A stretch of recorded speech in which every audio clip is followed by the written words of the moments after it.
Selamat siang semuanya, terima kasih telah meluangkan waktu dalam presentasi ini. Perkenalkan, nama saya Abdul Rozak, jurusan Sistem Teknologi dan Informasi, dan hari ini saya sangat antusias untuk berbagi pengetahuan mengenai dunia komunikasi awan yang semakin relevan di era digital saat ini. Topik kita adalah implementasi dan aplikasi cloud, SaaS, PaaS, dan LaaS, di mana kita akan membahas definisi, tipe implementasi, keunggulan, kekurangan, serta contoh nyata dari masing-masing layanan ini. Di tengah transformasi digital yang pesat, memahami model cloud computing seperti SaaS, Software as a Service, PaaS, Platform as a Service, dan LaaS, Infrastruktur as a Service, menjadi kunci bagi bisnis dan individu untuk meningkatkan efisiensi, skalabilitas, dan inovasi. Presentasi ini akan membawa kita melalui pendahuluan umum, penjelasan mendalam untuk setiap model, serta kesimpulan praktik yang bisa diterapkan. Mari kita mulai perjalanan ini bersama. Saya siap menjawab pertanyaan apapun dan kapanpun itu. Terima kasih dan selamat belajar. Berikut adalah materi presentasi terkait SaaS, PaaS, dan LaaS yang mencakup definisi, tipe implementasi, keunggulan, kekurangan, serta contoh layanan dari masing-masing kategori.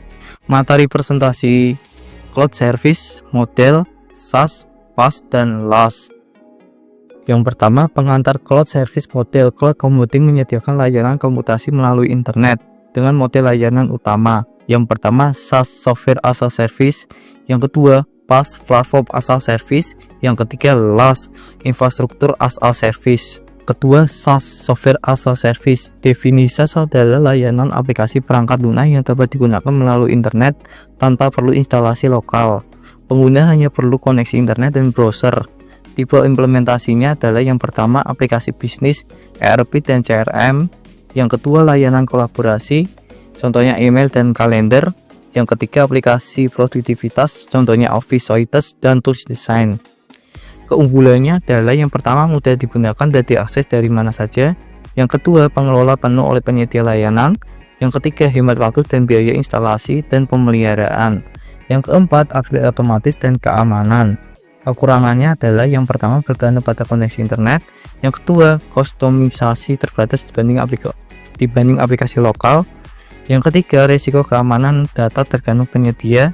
Yang keempat, kontrol terbatas atas aplikasi. Contoh layanan SaaS yang pertama adalah Google Workspace, contohnya Gmail dan Docs. Yang kedua, Microsoft 365. Yang ketiga, Salesforce. Yang keempat, Dropbox. Yang ketiga, PaaS, Platform as a Service. Definisi PaaS adalah platform lengkap yang menyediakan lingkungan pengembangan dan runtime untuk membangun, menguji, dan menjalankan aplikasi tanpa harus mengelola infrastruktur di bawahnya. Tipe implementasinya, yang pertama, platform pengembangan aplikasi web dan mobile. Yang kedua, database sebagai layanan. Yang ketiga, middleware dan terus pengembangan. Keunggulannya adalah mempermudah pengembangan aplikasi yang pertama. Yang kedua, skalabilitas dan fleksibilitas tinggi. Yang ketiga, integrasi dengan berbagai tools dan layanan cloud. Yang keempat, mempercepat waktu rilis aplikasi. Kekurangannya adalah yang pertama, ketergantungan pada platform penyedia. Yang kedua, potensi login pada vendor tertentu. Yang ketiga, mungkin kurang cocok untuk aplikasi dengan kebutuhan sangat spesifik. Contoh layanan PaaS yang pertama adalah Google Application Engine. Yang kedua, Microsoft Azure Application Service. Yang ketiga, Heroku. Yang keempat, AWS Elastic Installers. Yang keempat, LaaS, Infrastruktur as a Service. Definisi LaaS menyediakan layanan infrastruktur TI seperti server, penyimpanan, jaringan, dan virtualisasi yang dapat diakses secara on-demand. Tipe implementasi adalah yang pertama, server virtual atau disebut VM. Yang kedua, penyimpanan data cloud. Yang ketiga, jaringan virtual dan firewall. Yang keempat, data center virtual. Keunggulannya adalah yang pertama, kontrol penuh atas lingkungan infrastruktur. Yang kedua, fleksibilitas tinggi dalam konfigurasi sumber daya. Yang ketiga, skalabilitas sesuai kebutuhan bisnis. Yang keempat, penghematan biaya model menjadi biaya operasional. Kekurangannya adalah yang pertama, memerlukan keahlian teknis untuk manajemen. Yang kedua, biaya bisa meningkat jika tidak dikontrol dengan baik.